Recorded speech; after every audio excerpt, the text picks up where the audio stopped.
Romain Vincent, c'est vous qui avez la parole. Vous êtes donc Bonjour, merci. cofondateur de Electric 55 Charging. Exactement. Bonjour à tous, merci de l'accueil.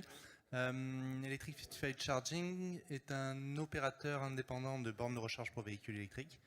Nous gérons pour notre propre compte ou le compte de nos clients des bornes de recharge, j'allais dire un peu partout dans le monde, mais surtout essentiellement en Europe, notamment dans des concessions de constructeurs automobiles, mais aussi dans le cadre de notre propre réseau que nous construisons depuis 2013.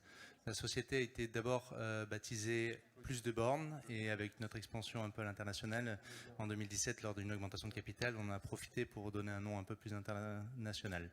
Je suis personnellement ingénieur en informatique et électronique et j'ai commencé ma carrière dans le groupe EDF, chez Enedis précisément. Ça s'appelait ERDF à l'époque. Et j'ai pu me bâtir de solides convictions sur les enjeux environnementaux, notamment liés à la mobilité et à l'usage des énergies fossiles. Et c'est dans ce chemin-là que j'ai souhaité finalement mener ma pierre à l'édifice et créer le premier opérateur indépendant de recharge avec un modèle économique qui à l'époque était complètement fou mais qui aujourd'hui est un peu le standard du marché.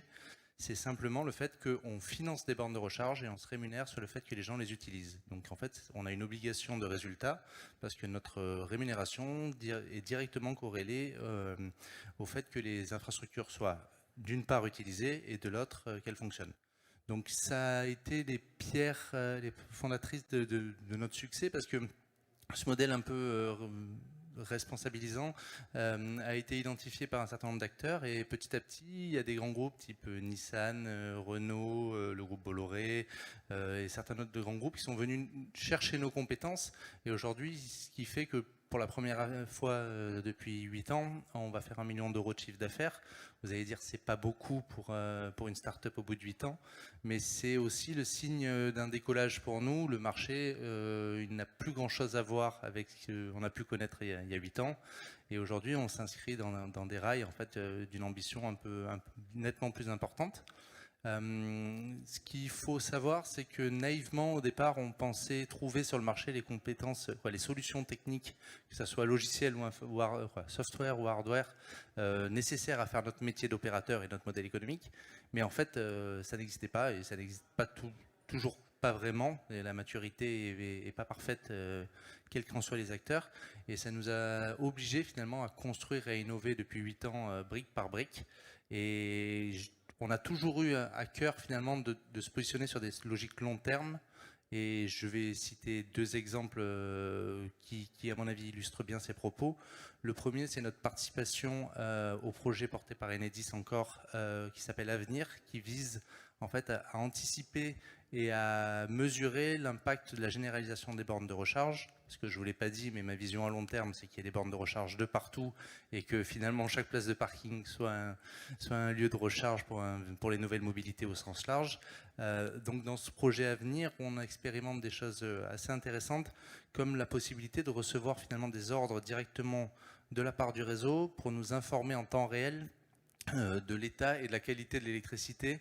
Vous savez que l'électricité, ça se stocke mal et qu'il y a des enjeux de maîtrise de l'énergie. Il faut toujours essayer de consommer ce qui est produit et d'être dans quelque chose de proche de l'équilibre.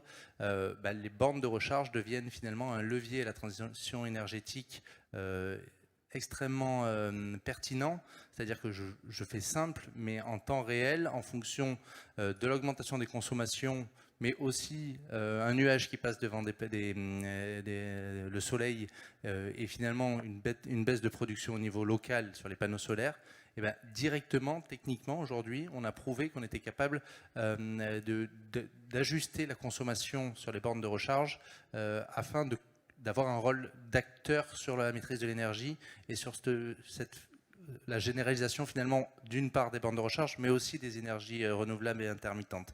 Et ça, c'est quelque chose qui fait beaucoup de sens pour nous parce qu'on considère que finalement notre métier, c'est de contribuer à cette transition écologique et énergétique. Et la mobilité, pour nous, est vraiment un levier extrêmement important. Et le deuxième sujet que j'aimerais vous présenter aujourd'hui, donc là c'est un peu une exclusivité, c'est la première fois qu'on en parle, on vient de recevoir le financement de la part de BPI et de la région Sud pour une subvention pour financer un projet lié à l'utilisation des intelligences artificielles dans notre métier, avec l'idée de dire qu'aujourd'hui, il faut des ressources X pour gérer par exemple 1000 bornes de recharge. On pense qu'il ne faut pas 1000 fois plus de ressources pour gérer 1 million de bornes de recharge, et pourtant il va falloir, ou disons que l'équation je peux la formuler dans l'autre sens, si on si on a besoin de 1000 fois plus de ressources pour gérer 1 million de bornes de recharge qu'aujourd'hui 1000 bornes de recharge, on ne va pas y arriver. Il va y avoir des problèmes de logique et économique, il va y avoir des problèmes de dimensionnement, et nous on pense que l'intelligence artificielle est un vrai sujet pour simplifier et performer sur ce sujet-là. Et en fait, ce qui a permis de convaincre les financiers de nous accompagner, c'est le jeu de données qu'on dispose déjà accumulé depuis 8 ans.